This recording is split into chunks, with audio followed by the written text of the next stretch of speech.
Hi! Good day mga viewers! Ito, no? Magpapakain na naman tayo ng samut-saring gulay at siyempre daglagyan natin ng prutas para sa ating mga mahal na ibon. Ano? Ito, binabalatan ko para pagkatapos akin po siyang imimix dito sa manual mixer ko. Ayan. And then, hihiwain ko na po siya ng maninipis. Lahat po yan. Ayan. Kung mapapansin nyo po, may mga sili siya. Ayan. Mahaba, okra, para sa calcium.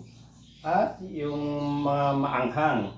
Kasi po, isa po yan sa dahilan, wala po silang panlasa ng panganghang. Ang sili, kaya nilalagyan ko namin sila, o ako, para mag-mate. Yung po yung dala nag-iinit po ang kanilang mga katawan, nag-aalab. Ayan. Ito naman ang halabasa. Ayan. At sa mga gulay, basta lahat ng klase ng green, pwede sa kanila. Ito, okra, for calcium nga. Ayan. Hihiwain natin yan. Ang maliliit. Ayan. Ito naman po yung mga sili. Yan.